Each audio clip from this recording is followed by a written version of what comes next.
Assalamualaikum warahmatullahi wabarakatuh. Alhamdulillahirabbil alamin. Wassalatu wassalamu ala asyrofil anbiya'i wal mursalin wa ala alihi wa sahbihi ajma'in. Amma ba'du.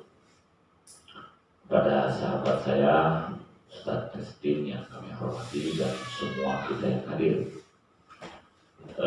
saya mohon izin tidak menggunakan slide. Nah, kalau saya menggunakan slide nanti terlalu panjang ya. Materinya banyak, cukup manual saja, tapi bagaimana bisa kena karena waktunya hanya 1 jam. Materi yang diberikan kepada saya memenuhi kebutuhan keluarga. Oke, saya mengikuti dia ya.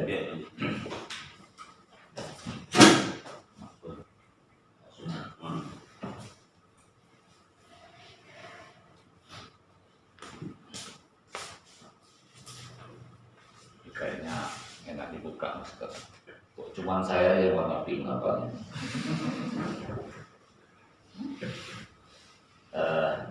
Pink ini karena memang sehari-hari saya sebagai konsultan dan mediator konflik keluarga supaya lebih dekat kepada mama aja sebenarnya. Memenuhi kebutuhan keluarga. Ada satu hal yang harus kalian pahami semua, ya, bahwa cintamu tidak tulus. Itu dulu yang harus kalian pastikan. Tidak ada cinta tulus itu. Yang terjadi itu kalian butuh, bukan cinta. Berbeda cinta ibu dengan anak, berbeda cinta ayah dengan anak. Yang dikatakan cinta tulus, mencintai tanpa harap balas. Itu hanya orang tua pada anak. Omong kosong ada suami cinta tulus itu tidak usah diperhatikan. Begitu juga sebaliknya gitu loh. Oleh karena tidak ada cinta yang tulus, aku pikirlah kalian, maka rumah tangga itu akan saling bertahan apabila terpenuhinya kebutuhan. Bisa dipahami ya? Oke, jadi tidak ada cinta yang tulus.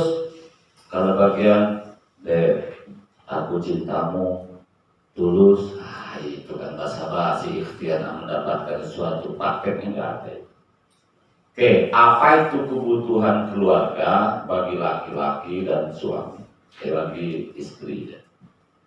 Istri selain sayang, ada sandang, pangan, papan.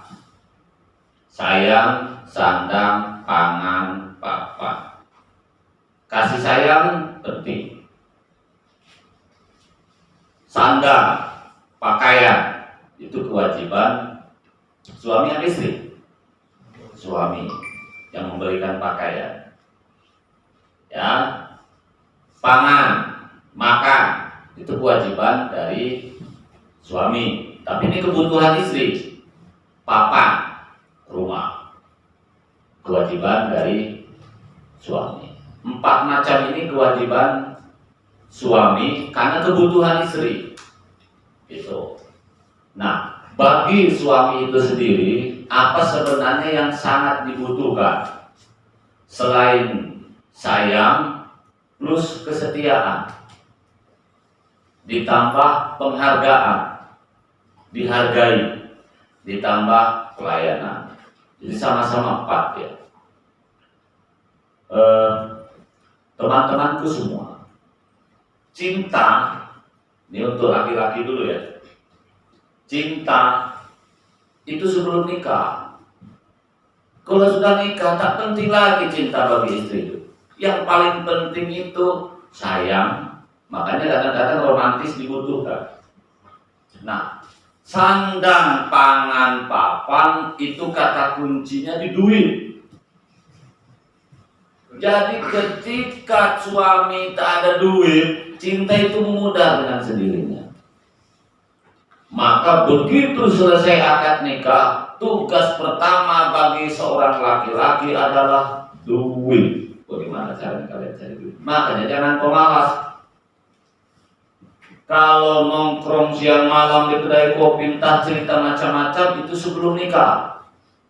Kalau sudah nikah, bagaimana seorang laki-laki harus memenuhi kebutuhan keluarga? Kan itu kewajiban kita. Apakah istri menuntut salah? Tidak, memang kewajiban kita. Makanya kadang-kadang istri itu banyak cerewet, karena memang persoalannya itu. Nah, kalau tak percaya kalian ya, nanti ini sekarang kan belum nikah, jadi nggak tahu. Kalau sudah nikah nanti, ketika mulut istri, itu duit itu sebenarnya maksudnya itu. Coba kalau lagi istri cerewet nanti, lempar duit 3 juta, dia kena hepeng masalahnya. Makanya bagi seorang laki-laki, duit. Nah, sebenarnya untuk laki-laki mendiamkan mulut wanita gampang sebenarnya. 2 rumusnya ya. Ya, yang pertama jangan selingkuh, duitnya jangan putus. Dia mulut itu. Cuman kalau kalian selingkuh, duit tak ada pula, ngomong aja mulutnya. Maka untuk menutup mulut wanita, 2 itu caranya tadi. Apa yang pertama? Jangan selingkuh. Yang kedua, duitnya tidak putus. Apakah benar omongan saya? Coba aja tanya nanti. Percayalah akan sama. Karena memang bagi istri itu saja yang dibutuhkan. Oke, ya, sandang. Sandang ini pakaian. Pakaian yang paling penting itu nutup aurat. Jadi kepada istri bukan mahalnya. Jangan setiap minggu ganti baju terus duit ada atau tidak. Tapi nasib kita laki-laki harus dimaklumi nyaris sama nanti. Sekarang kalian belum merasakan nanti ya. Kadang-kadang suami ini memang harus ikhlas untuk supaya itu merayu istri itu. Ikhlasnya di mana? Kadang yang cari duit suami, yang bekerja suami, yang megang duit bini. Nah, coba ya Kak. Nanti setiap bulan istri beli baju, suami kadang setahun pun tak beli. Makanya nanti ketika di rumah ya ada lemari misalnya ada 10 kotak, itu isinya punya perempuan semua. Yang punya suami paling hanya 1 kotak, itu pun di pojok lagi tempatnya. Nah itu nasib kita laki-laki, nggak apa-apa. Yang penting istri tak menuntut cerai, gak bagus sekali deh. Itu saja sih. Sandang pakaian. Saya minta juga kepada istri dalam hal pakaian yang menutup aurat. Jangan memaksakan diri. Ada wanita ini, apalagi yang aktif organisasi. Kalau 10 organisasi 10 pula seragamnya. Belum lagi majelis taklim, ya Allah. Tiap minggu ada baju, bukannya gratis, bayar. Ini kadang ketua organisasi pula yang menawarkan baju itu. Itu yang kadang-kadang bikin pusing laki-laki. Sandang, makanan, ya, terus papan, rumah. Untuk laki-laki catat baik-baik ya. Rumah yang paling diidam-idamkan oleh seorang istri bukan rumah orang tuanya, bukan rumah mertuanya, ya, yang paling enak adalah rumahnya sendiri walaupun kontrak. Jadi kepada laki-laki jangan jadi anak mama, pastikan mandiri. Boleh ikut orang tua, baik-baik ya. Boleh ikut orang tua maksimal 40 hari, jangan lewat 40 hari. Lewat 40 hari harus angkat kaki kita di rumah orang tua kita. Kepada istri, ya kalau suamimu tidak mau keluar juga di rumah orang tuanya, ajak ngomong baik-baik sambil tarik kupingnya sedikit-sedikit keluar rumah. Ayo kita keluar. Untuk apa? Kenapa kita tidak boleh di rumah orang tua terus? Ada 2 alasan. Yang pertama, ya, kita ini sudah menjadi kepala keluarga. Kan dalam kata suami itu kan kepala keluarga. Sampai kapan kita ini akan mandiri? Istri juga menjadi kepala keluarga, kepala urusan rumah tangga. Itu 1. Yang kedua, kapan kita akan bisa sukses kalau hidup bersama orang tua terus? Jadi begitu selesai akad nikah, ya, kalau budaya Jawa maksimal 40 hari. Tapi kalau budaya Sumatera biasanya begitu akad nikah langsung pindah, tidak apa-apa. Yang penting jangan berlama-lama di rumah orang tua kita. Poin masalah tempat tinggal ini dulu, kan ini banyak masalah yang terjadi. Ketika kita masih kumpul orang tua, siapa tamu, siapa tuan rumah. Kalau kita ada di rumah orang tua kita, berarti kita posisi tamu. Jangan macam-macam itu. Tapi kalau orang tua ikut kita, berarti orang tua kita tamu. Maka orang tua pun tak usah banyak ikut campur ngatur urusan anak terlalu berlebihan. Selama tidak mengancam nyawa, selama tidak mengancam akidah, terserah urusan anak. Nah, kira-kira begitu. Kenapa? Karena orang tua juga tamu. Ini ada orang tua yang ngatur semuanya. Korting warna hijau pun dia tidak setuju. Ngapain pula orang tua ikut campur? Beli piring pula diatur pula oleh orang tua. Ya, begitu juga kalau kita ikut orang tua. Itu rumus pertama. Yang kedua, kenapa kita jangan kumpul orang tua kalau sudah akad menikah? Kalau sudah akad nikah nanti, karena kita harus hidup sukses. Salah satu cara hidup sukses harus mandi. Kenapa begitu ya? Ada ilmu the power of KPP. Kekuatan KPP. Saya ingin berikan contoh. Hari ini laki-laki disuruh nyari duit 1 juta seorang suami. Untuk apa? Katanya anak saya mau jalan-jalan, diberi waktu 2 jam, 2 minggu. Cari duit 1 juta 2 minggu tidak dapat. Tiba-tiba kita coba balik yang lain. Tiba-tiba istrinya kecelakaan. Pergi ke rumah sakit, dibawa. Kata dokter, ini istri bapak ada gejala gagal otak karena kepalanya terbentur walaupun tidak keluar darah. Jadi bagaimana? Ini caranya Pak operasi. Sisa darahnya dikeluarkan daripada beku nanti akan merusak otak. Jadi cari DP duit 20 juta. Kalau tak ada duit ya tak bisa dioperasi. Kemungkinan istri bapak hanya bertahan seminggu lagi. Jadi DP-nya berapa dok? 20 juta. Teman-temanku, 1 juta disuruh cari dalam 2 minggu tak dapat. Kenapa 20 juta dalam hitungan 20 jam dapat? Bedanya di mana? Bedanya letaknya pada keseriusan. 1 juta 2 minggu karena tujuannya untuk jalan-jalan, nggak dapat dia. 20 juta dapat dalam hitungan 20 jam. Kenapa? Takut bini mati. Paham maksudnya? Kalau kita hidup mandiri, sendok harus dibeli, piring harus dibeli, kasur walaupun second dibeli juga. Tapi kalau hidup dengan orang tua, itulah yang menjadikan anak mama tak pusing beli sendok, tak pusing beli piring, tidak pusing bayar listrik, tidak pusing bayar. Makanya hidup paling penting bagi seorang istri ketika hidup masih kumpul dengan mertua. Bisa dipahami? Maka pastikan hidup mandiri. Kalau belum kira-kira belum sekarat, jangan kumpul orang tua. Kalau betul-betul sekarat ya oke lah, balik lagi ke orang tua. Bagaimanapun orang tua kita itu adalah pelindung kita. Oke, sandang, pangan, papan, sayang. Bisa dipahami ya untuk suami ya.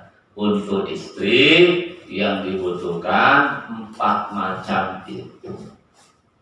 Oke, sekarang bagi suami ya, untuk wanita.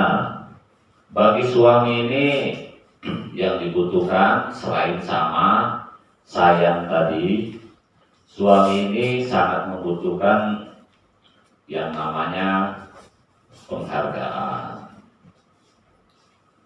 pelayanan, ya. Kemudian yang tidak kalah pentingnya adalah apa ya? Adem ketika di rumah ini. Oke, yang pertama dulu penghargaan. Penghargaan itulah yang disebut rasa syukur. La in syakartum la azidanakum wa la in kafartum inna adzabi lasyadid. Jadi istri apapun yang telah diberikan suami harus bersyukur. Firman Allah tadi mengatakan kalau engkau bersyukur, nikmat Allah akan ditambah. Tapi kalau engkau kufur, siksa Allah sangat pedih. Banyak kekeliruan di antara para istri. Nanti akan terjadi. Mudah-mudahan tidak ada makhluk yang di sini yang salah. Banyak para istri ini, ya, ketika kita pergi ke kedai kopi, beli kopi atau beli makanan 50.000, ngomong terima kasih dia dengan pelayannya. Lah ini suami tiap bulan ngasih duit 3 juta, ngomong terima kasih pun tidak, di mana otak ini? Coba bayangkan. Pergi ke Sunbread, beli roti 50.000, lah ngomong terima kasih, duit sudah keluar ngomong terima kasih pula. Ini suami tiap bulan ngasih duit, ngomong terima kasih pun tidak. Gunakan otak itu, hai wanita. Istri minjam sapu ke tetangga hanya 10 menit, sapu dibalikkan, lah ngomong terima kasih pula. Ini suami mengorbankan segalanya siang malam, ngomong terima kasih pun tidak. Maka disinilah kalian kadang-kadang yang membuat hati suami itu berpikir ulang, bertahan atau mana tahan. Bisa dipahami wanita ya? Harus bersyukur. Satu. Yang kedua, sama. Cerewet itu musuh semua laki-laki. Bisa dipahami? Cerewet musuh semua laki-laki. Dan sekarang, tahu nggak kalian? Ini calon suami mau menikahimu bukan karena dirimu baik, bukan. Bukan karena dirimu pintar, bukan. Yang dilihat oleh suami umumnya 2, karena kalian cantik. Itu saja. Yang kedua, tidak cerewet.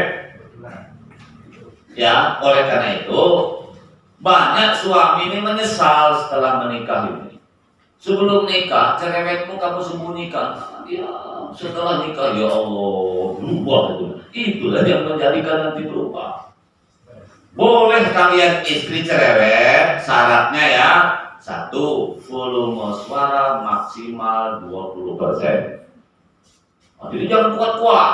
Nanti istri untuk laki-laki harus paham juga. Kalau istri itu cerewet, pusing kepalanya dia, tidak bisa makan. Jadi biarkan dia cerewet itu, tapi macam mana caranya untuk wanita pahami, maksimal 20% suara itu. Bisa paham ya? Jangan kuat-kuat. Yang kedua, jangan kedengaran siapapun selain kita berdua, termasuk jangan kedengaran anak. Jadi kalau istri suatu saat nak ngomel, lihat kiri kanan. Ya, kalau tetangga tidak ada, anak tidak ada, lanjutkan cerewet itu. Tapi jangan kuat-kuat. Tapi kalau ada orang lain, stop. Ini kan suami lagi kedai kopi, kau datang pula hidup di situ, itu tak boleh. Ya, boleh cerewet, maksimal suara 20%. Tidak boleh ada orang lain mendengar, termasuk anak. Kenapa anak tidak boleh mendengar? Nanti ada dampak psikologis bagi anak. Bisa dipahami ya? Itu yang kedua. Yang ketiga, tidak boleh menyebut masa lalu. Oh, dasar kau ini bajingan, narapidana, engkau ini preman. Tidak boleh. Kalau nak cerewet, apa maksudnya sampaikan aja, tapi tak usah disebut masa lalu. Bisa dipahami? Karena bagi istri, untuk laki-laki pahami ya, ketika cerewetnya sudah keluar, 50% masalah sudah selesai. Nah, misalnya banyak utang nih, biar aja ngomel, itu 50% masalah dan kurang itu. Kalau cerewetnya masih dibuka. Oke, berikutnya, boleh cerewet, tak usah bawa-bawa nama suku. Nama orang tua, nama keluarga, nama-nama mantan, itu tak usah disebut. Asal kau orang Padang bengkok, asal kau Jawa busuk, itu nggak boleh. Pokoknya nama suku tak usah disebut. Paham ya? Nama suku, keluarga, kelompok, termasuk mantan. Gitu. Padahal istri kan ingat ucapan itu adalah doa. Betul, suamimu ada mantan sebenarnya, tetapi ketika disebut mantan itu hidup lagi dia. Paham tidak? Jadi boleh cerewet 4 hal itu tadi. Oke ya, jadi istri jangan terlalu cerewet, tapi kembali ke rumus laki-laki tadi. Kalau istri tidak ingin cerewet tadi, tutup pakai duit. Sebenarnya itu kata kuncinya, tapi kata mungkin semua suami mampu. Paham ya? Untuk istri. Yang kedua, suami ini tahu nggak kalian butuh kecantikan, maka urus badan itu. Kenapa sekarang laki-laki mau meminangmu, mau menikah denganmu? Karena kalian cantik. Sekarang ya bodimu jelas bentuknya, mana depan mana belakang. Tapi kalau sudah nikah nanti ya Allah, tak bentuknya tak jelas lagi. Itu dia buat suami goyang itu. Sekarang bodinya macam gitar, nanti gemetar saja. Urus badannya. Karena menurut Rasulullah, Nabi kita, ciri-ciri istri solehah itu ada 3 ya. Yang pertama enak dipandang. Yang kedua ya mampu menjaga harta suami menurut hadis Nabi ya. Yang ketiga taat dengan suami. Inilah yang kami dambakan sebelum nikah. Ingin sekali punya istri seperti ini, walaupun faktanya setelah menikah berubah 180 derajat. Oke, enak dipandang. Supaya enak dipandang, wahai para istri, bagaimana caranya? Perbaiki penampilan. Yang kedua, perbaiki kepribadian. Penampilan itu perlu diperbaiki, makanya urus badan ini. Dan saya ingatkan kepada para wanita ya, pekerjaan yang menghasilkan keringat pastikan sedang tidak ada suami. Apa itu pekerjaan yang menghasilkan keringat? Masak, nyuci, ngepel, apalagi ya, nyetrika. Pekerja yang agak berat, keluar keringat, kerjakan dengan sedang ada suami. Suami sedang mana? Tidur. Bangun kalian. Nyapu, ngopel, nyuci, tuntaskan. Begitu suami bangun, engkau sudah seperti bidadari. Pakai pakaian yang bagus. Suami sedang kerja, berangkat jam 7, pulang jam 4. Selama suami tidak ada di rumah, kerjakanlah. Nggak busuk-busuklah badanmu, nggak masalah. Begitu suami pulang, dirimu seperti bidadari. Supaya suamimu tidak pindah ke lain hati. Sebab lama-lama sudah pindah ke lain hati akan lari ke lain bodi pula. Maka istri perbaiki penampilan, tapi kadang-kadang ya nggak tahu lah mama setan dari mana yang masuk itu. Kadang-kadang lucu. Ketika bapaknya di rumah atau suaminya di rumah pakaian acak-acakan. Dan muka masam, bau masam pula, coba ya. Ketika suami berangkat jam 7 kerja, mulai pula pakaian bagus. Pergi ke mall, majelis taklim, organisasi. Pakaian bagus, suami tak ada. Nanti suami pulang, mulai pakaian busuk lagi. Coba bayangkan, wajar suami suka nongkrong di kedai kopi. Karena di situ banyak yang cantik, janda pula. Nah, coba bayangkan. Maka kalian wanita pahami ini ilmu kehidupannya, karena sehari-hari menangani konflik rumah tangga. Cantik itu sangat penting bagi seorang laki-laki. Walaupun suami tak ngomong, saya lah yang ngomongkan dengan murid, butuh cantik itu. Karena bagi wanita, bagi laki-laki, jatuh cinta itu dari mata ke hati. Itu kalau bagi kami laki-laki. Tapi kalau bagi wanita tidak selalu dari mata ke hati. Dari kuping bisa ke hati, bahkan dari dompet bisa ke hati. Itu kalau perempuan beda memang. Itu wanita, paham ya? Paham tidak? Paham nggak? Harus cantik, ya. Perbaiki penampilan supaya cantik, ya. Usahakan kalian jangan banyak pikiran. Sebab yang menyebabkan Kita kadang-kadang mukul tak jelas, jerawat numpuk sana sini, asik keluar keringat saja, muka pun buram, ya itu karena banyak pikiran. Tentu dalam konteks agama harus rajin berwudu dan segala macamnya. Penampilan diperbaiki. Yang kedua, supaya suami enak memandangmu, kepribadian. Karena itu yang dibutuhkan suami. Akhlakul karimah. Ya. Apa tadi? Kepribadian. Perbaiki. Maksud jangan cerewet, pelayanan dan segala macam. Kemudian untuk istri, untuk para wanita ini. Yang dibutuhkan suami setelah nikah ini bukan kalian orang pintar, bukan. Tapi yang mampu melaksanakan pekerjaanmu sehari-hari di rumah. Apa itu? Nyuci, ngepel, nyetrika, nyapu, urus rumah. Itulah yang dibutuhkan suami. Tidak ada gunanya lagi sarjana. Tidak ada gunanya lagi SMA. Tidak ada gunanya lagi profesor. Tidak ada gunanya. Kita suami ini tak butuh juga istri sarjana itu. Tak butuh juga yang profesor itu. Yang dibutuhkan istri suami itu tadi itu. Pandai ngepel, pandai nyapu, pandai nyetrika, rajin mengurus anak. Tak butuh juga suami ini punya bini. Ya Allah, aktif organisasi macam betul. Kulu kiri, macam gosokan dapat duit juga tidak. Itu muak laki-laki nengok istri seperti itu. Ya.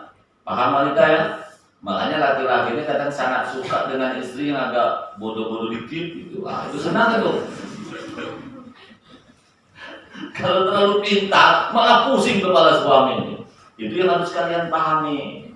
Oleh karena itu dalam nasihat saya kemana-mana dalam setiap majelis taklim, pastikan kalian harus pandai masak dalam kehidupan sehari-hari. Oke, paham perempuan ya? Dan itu kebutuhan suami. Ini kadang-kadang ya Allah tiap hari suami makan super mie saja terus. Kemudian yang ketiga, kata hadis Nabi tadi, istri yang dibutuhkan suami ini adalah yang taat. Apapun perintah suami selama tidak melanggar ajaran agama wajib diikuti. Kalau melanggar tolak ya. Melanggar itu contoh, ayo kita dagang narkoba, tolak. Ayo kita mencuri, tolak. Tapi kalau kau tak usah kerja, ikuti. Karena perintah suami tidak melanggar ajaran agama. Kalian suka warna putih, kata suami merah saja, ikuti kata suami itu. Kenapa? Karena tidak melanggar ajaran agama. Apa saja perintah suami yang melanggar ajaran agama, ikuti. Saya ulangi, apa saja perintah suami yang melanggar ajaran agama, tolak. Yang tidak, ikuti. Suka tidak suka harus ikuti. Tapi suami yang baik harus kompromi. Itu saja. Oke, berikutnya istri yang baik yang mampu menjaga harta suami. Kenapa hadis Nabi ini menjelaskan seperti ini? Mungkin Nabi sudah menebak terlalu banyak istri ini merangkap menjadi pencuri di rumahnya sendiri. Makanya suami ini kehilangan uang di rumah, hilang menjadi suami itu. 100.000 hilang, 50.000 hilang. Makanya banyak suami yang pelit karena bini merangkap maling. Maka suami banyak menyimpan uang di banyak tempat. Karena istri pandai cari duit sehingga suami tak bisa nyimpan. Di atas, ada di mana-mana, tidak boleh. Ingat para wanita ya, bolehkah istri mencuri uang suami? Boleh dalam batas kewajiban suami. Contoh, besok mau bayar listrik sekitar 350.000. Di dompet suami ada uang 350.000. Ambil duit 400.000. Bayarkan listrik 350.000, bayarkan ojek 15.000, balikkan lagi yang 35.000. Baru ngomong, ya, atau papi, atau bos, aku tadi ngambil uangmu 400.000, aku bayarkan listrik 350.000, 15.000 untuk ojek. Suami marah, kita tidak dosa. Kenapa? Karena bayar listrik kewajiban suami. Bisa paham? Tapi kalau butuhnya 100.000 dimaling pula 1 juta, nah itu yang tidak boleh. Paham ya? Jadi intinya uang suami tidak boleh diambil. Oh Pak Ustaz, katanya uang suami uang istri, uang istri uang istri. Lalu suami punya kolor saja gitu maksudnya. Mana bisa seperti itu? Dengarkan ini kata-kata saya ya. Hukum agama dulu. Hukum agama mengatur uang yang diperoleh sebelum nikah. Ya, ini kan sering ribut nanti. Uang yang diperoleh sebelum nikah, kalau laki-laki ada hak istri. Kalau uang istri milik dia pribadi, tapi yang diperoleh sebelum nikah. Ini kan bisa saja nanti sebelum nikah kan sudah sama-sama kerja. Maka bedanya di situ. Tapi kalau uang yang diperoleh setelah nikah, saya ulang ya, uang yang beroleh setelah nikah, kalau istri harta bersama, kalau suami ada hak istri. Itu agama. Saya ulangi, yang diperoleh setelah nikah, kalau istri yang dapat uang, harta bersama. Tapi kalau suami yang cari uang, ada hak istri. Kok begitu? Di pundak laki-laki ada 4 kelompok wanita yang harus kalian tanggung. Ibunya, saudara perempuan, anak perempuan, istrinya. Bisa dipahami? Laki-laki ini, kalian ini ya, memiliki tanggung jawab pada 4 kelompok wanita. Ibunya, saudara perempuan, anak perempuan, istri. Maka ketika dapat duit 1 juta, hakikatnya harus berbagi kepada orang 4 itu. Hanya saja mana yang skala prioritas. Makanya suatu saat setelah menikah, ada saudara laki-laki dari kampung kepada kita minta tolong, bisa ditolak. Karena bukan kewajiban kita laki-laki. Bisa dipahami? Tapi kalau ada saudara perempuan minta tolong, nak berobat, hidup susah, bantu. Jangan jadi KOB. Suami, tahu KOB? Kalah oleh bini. Oke, bisa dipahami ya? Nah, sementara uang yang diperoleh istri itu milik bersama. Kok begitu? Karena istri hanya bisa bekerja ketika diizinkan suami. Bisa paham ya?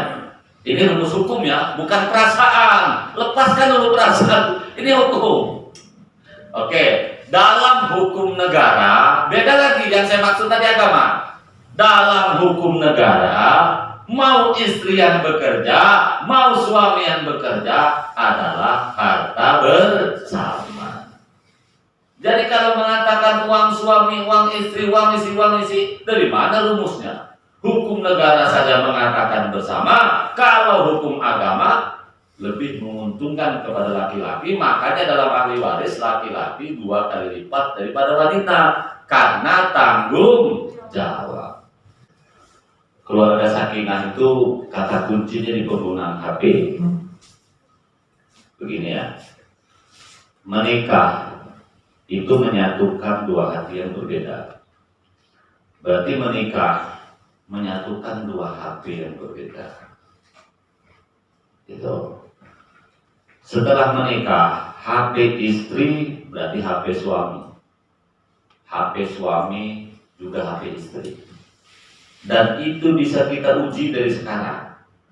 Kalau HP calon istrimu tidak dibuka, tidak bisa dibuka calon suamimu, atau HP suamimu tidak bisa dibuka oleh calon istrimu, lebih bagus tak usah nikah.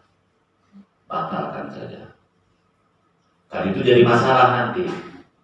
Sekarang diuji. Kalau HP suami ini, calon suami ini tak bisa dibuka habis oleh istri, batalkan saja. Bisa yang batal nanti kita bisa.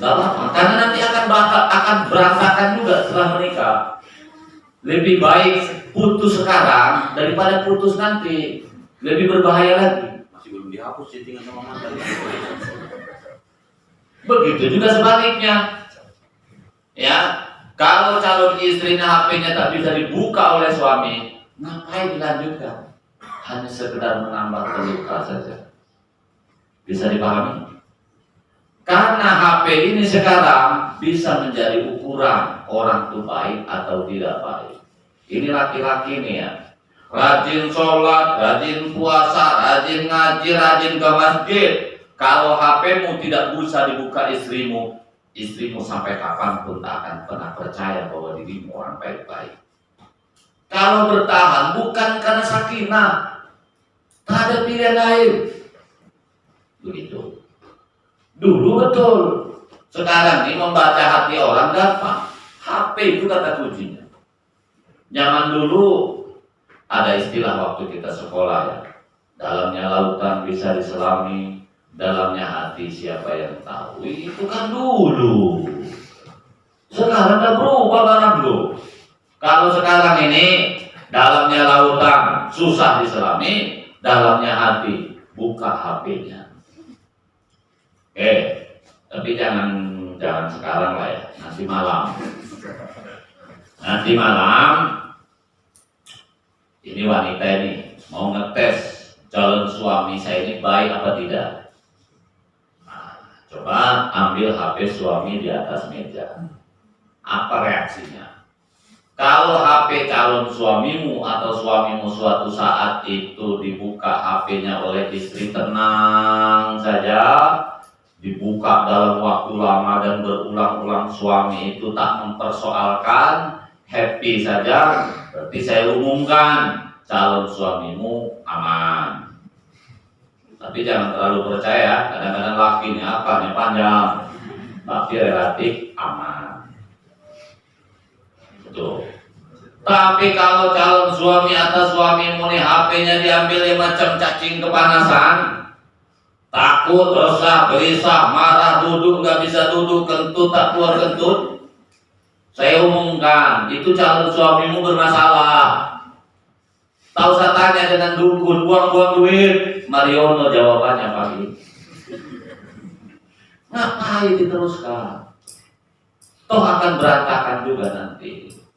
Jadi mulai nanti malam saling buka HP, tapi bersihkan dulu sekarang sebelum maghrib. Itu ilmunya. Bersihkan dulu, mulai nanti malam sampai ke pernikahan dan sampai akhir kiamat, artinya sampai kematian, jangan gunakan HP itu masing-masing. Bisa dipahami? Oke. Ada yang buka HP nampaknya. Ya. Oke, teman-temanku, ya. Jadi gunakan HP itu bersama. Password boleh, tapi suami istri harus bisa saling buka. Jadi HP istri boleh dipassword, tapi suami harus tahu. Begitu juga sebaliknya. Jika perlu di rumah tuh HP dipakai silang. HP suami digunakan istri, HP istri digunakan suami, harus begitu. Tidak boleh masing-masing. Loh Pak Mariono, HP ini kan privasi. Milik saya kan ada, tidak bisa. Orang menikah itu harta milik bersama. Saya ulangi, kalau sudah menikah harta milik bersama. Kalau nggak percaya tes HP suami, yang beli duit suami, semua harta yang beli suami diambil istri. HP itu Anda pukul pakai palu, dong, hancur HP itu. Istri suami lapor polisi, Pak polisi tangkapkan wanita jahanam itu. Apa kata polisi? Itu siapa? Istri saya Pak. Tak bisa masuk penjara karena istrinya. Bisa paham ya? Jadi ketika istri berusaha HP suami, sama saja dengan berusaha HP-nya sendiri, karena memang harta bersama. Oke, saya balik. Suatu saat yang bekerja istri, yang cari duit istri, suami asing nganggur, jadi apa istri tetap jelas. Tiba-tiba suami istri kaya, suami ini bajingan. Mobil yang dibeli istri itu dijual oleh suami. Tiba-tiba istri ngadu ke polisi. Pak, tolong tangkapkan laki-laki itu Pak. Kenapa? Dia menjual mobil saya. Diselidik-selidik, ternyata suaminya. Bisakah suami masuk penjara? Tidak bisa. Kenapa? Karena mobil dibeli dalam masa pernikahan. Bisa paham ya? Ini hukum yang berlaku di Republik Indonesia. Jadi saya ingin katakan, HP ini milik bersama. Paham ya? HP milik bersama, tidak boleh milik masing-masing. Jadi boleh saling kunci, tapi harus saling buka. Oke, ini kadang-kadang HP masuk dalam kolonnya, tidur bantalan HP. Suami ngangkat telepon, lari ke halaman, apa dengan bini juga takut. Ya, kadang buka WA, sembunyi-sembunyi. Kadang lagi, ya Allah, ya HP itu banyak pula pakai nama kode. Tertulis di situ Junaidi, dibuka Linda rupanya. Pada laki-laki paham itu.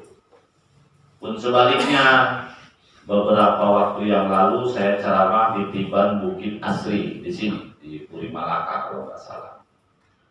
Ini saya ingin ingatkan kepada laki-laki ya. Apa kata Ibu Lurah? Lurahnya kebetulan perempuan. Dia bilang, Pak Mariono, Bapak jangan hanya ngomongi ibu-ibu atau para istri agar kontrol HP suami, kontrol juga laki-laki itu HP istrinya. Nah, kata Ibu Lurah, mantap juga Ibu Lurah. Dia bilang, Pak, banyak warga kami, suaminya kerja di Tanjung Uncang, suaminya kerja di Pemko, istrinya rusak gara-gara HP, istrinya selingkuh gara-gara HP. Nah, oleh karena itu saya ingin ingatkan ya, yang selingkuh dulu kerjaan bapak-bapak, sekarang emak-emak pun gila juga, sama juga ini sekarang ini. Oleh karena itu para laki-laki kontrol juga HP istri ini. Tahu nggak kalian, wahai teman-temanku yang laki-laki, istri ini walaupun tak sekolah bisa juga main gila. Istri ini walaupun potongan tak jelas bisa juga main gila. Kenapa? Di Facebooknya cantik pula. Kalau di hadapan kita tengok, ya Allah tak jelas, tapi di Facebook cantik pula. Tidak tahu dari mana dapat ilmu itu. Ya karena itulah banyak istri gila. Tahu tak kalian wahai laki-laki ya, istri ini tak sekolah pun tidak, cantik juga tidak, tiap hari ulek sambel.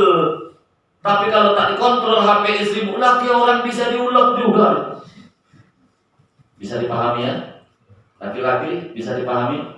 Kontrol HP istrimu. Karena istrimu masuk neraka, istrimu rusak gara-gara HP, suami juga dosa. Tapi untuk istri, kalau dibalik, tidak ya.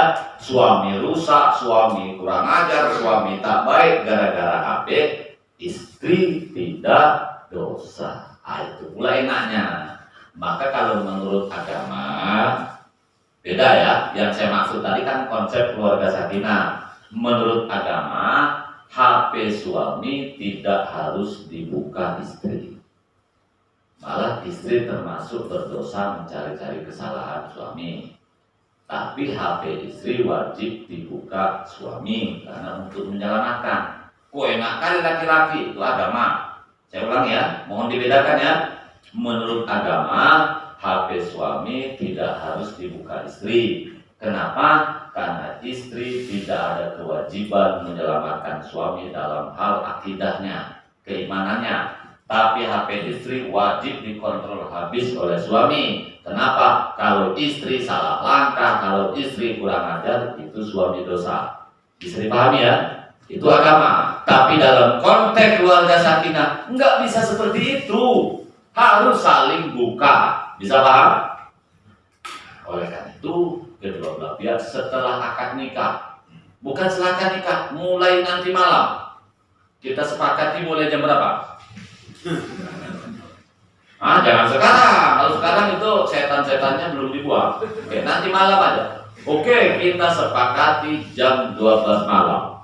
Sebelum jam 12 malam, masing-masing pihak ambil air wudhu, ambil sejadah, menghadap kiblat, baca istighfar, pegang HP masing-masing. Dengan membaca Bismillahirrahmanirrahim, semua setan, hantu hitam, segala macamnya rokidul dibuang dari HP saya. Plok, habis itu lupakan mantanmu, lupakan siapapun. Bisa dipahami? Jadi ternyata kalau sudah menikah, HP itu digunakan bersama. Oke, tentang kewajiban, langsung terus ya, tentang kewajiban suami istri. HP ini pastikan menjadi sumber rezeki, bukan sumber bencana. Bisa nggak HP dijadikan sumber rezeki? Bisa, bisa. Jualan online segala macam. Tapi ingat, jangan terjebak dengan online-online yang merusak dirimu. Terutama apa?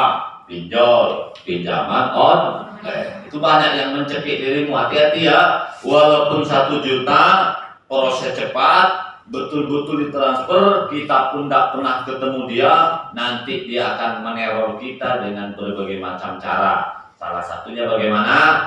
Satu, ya, ada tukang tagih yang sebenarnya ada di Batam yang disebut debt collector itu. Dia 1 orang bekerja untuk semua pinjol.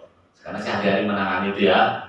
Jadi walaupun minjam 1 juta, kalian tak bayar, nanti 1 orang ini bekerja untuk semuanya. Ya, karena dia dapat gaji. Itu satu. Yang kedua, pertemananmu yang ada di HP bisa dilacak dia, nanti akan diberitahu dengan semua teman. Itulah yang disebut teror. Misalnya saya tak bayar, tapi saya bisa tahu kau punya utang dengan itu. Nanti kawan-kawan saya itu akan diberitahu. Ujung-ujungnya dibayar juga. Kalau minjam 1 juta bisa 1.500.000. Maka jangan sampai seperti itu. Kemudian juga rentenir yang banyak berkeliaran di rumah kita, itu kan semua gara-gara konten. Khusus wanita ya, yang banyak menjadikan rumah tangga berantakan, HP tadi bukan karena selingkuh, pekerjaan terbengkalai. Ini kepada wanitanya. Banyak wanita-wanita sekarang ini tidak mengurus suami gara-gara Facebook. Mak kita dulu rumahnya 5 kali 5, 10 kali 15 meter. Bahkan 10 kali 20, tuntas nyapu, tuntas masak. Kenapa? Belum ada HP. Sekarang, ya ibu-ibu, rumah cuma 5 kali 4 meter, nyapu pun tak sempat. Padahal yang disapu cuma 3 kali meter lagi. Kenapa? Ada HP. Ini setrikaan banyak, bukan setrika, malah difoto. Masuk Facebook. Maka akibatnya apa? Pekerjaan terbengkalai. Saya simpulkan, apa sih kebutuhan istri? Satu, saya ada yang namanya pakaian. Minimal pakaian itu tiap 3 bulan belikanlah yang baru. 3 bulan, berarti kalau 1 tahun cuma 4 pakaian aja. Tidak perlu bagus, yang penting baru. Emak-emak ini kan yang tak penting kali bagus tuh, yang penting agak sedikit terang warnanya itu. Nah, itu senang dia. Nah, yang kedua, ya, tapi usahakan jangan yang gratis. Kalau bagi istri beda, kalau laki-laki nak gratis nak tidak pun suka juga semuanya. Ini beda.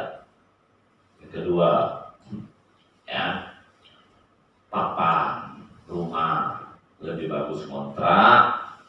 Kalau mau misah dari orang tua kita, ilmunya harus beda tetangga. Ya, misalnya mau pisah rumah nih, jangan gandeng tembok, percuma juga. Ya, misalnya orang tua dengan kita bisa usahakan tetangganya dibedakan. Kalau di kampung kita harus beda desa, karena di desa ini kan umumnya jumlah penduduknya sedikit. Kalau di kota beda perumahan itu berarti beda tetangga. Jadi rumusnya beda tetangga. Kenapa harus beda tetangga? Tetangga itu suka yang sering ngadu-ngadu itu. Jadi beda tetangga dia rumusnya.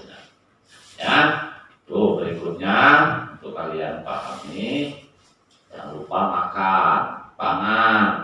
Ini suami asyik makan enak, istri asyik makan garam, saya itu tak boleh. Pada suami ingat ya, sayang, papan, pangan, segala macam. Istri yang dibutuhkan suami itu nanti setelah menikah, selain sayang ya, cerewet. Mulut tuh jika perlu jahit separuh, ya jangan cerewet.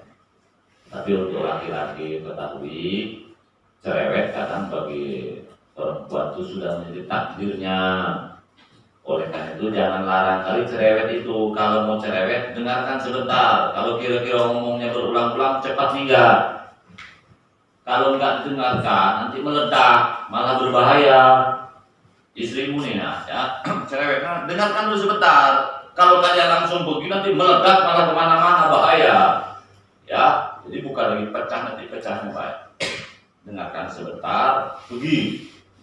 Apa poin cerewetnya itu? Poin aja. Kalau sudah ketemu poin, langsung pergi. Jangan didengarkan lagi, pusing kepala nanti. Ya, istri kalau cerewet, volumenya berapa tadi persen? 20. Jangan ada orang yang tahu selain suami ya. Makanya kalau ada anak, ajak suami ke lapangan, nah cerewetlah di situ. Ya, jangan sebut masa lalu, jangan sebut suku, keluarga, segala macam, termasuk jangan sebut cacat suami.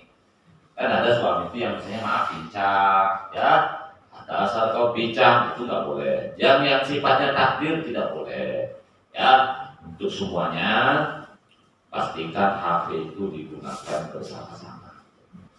Untuk selanjutnya, kalau kalian ingin mendengarkan tausiah saya, tonton News TV lokal Kota Batam setiap jam 10 jam 9 sampai jam 10 Jumat, atau di RRI Batam setiap jam 10 sampai jam 11.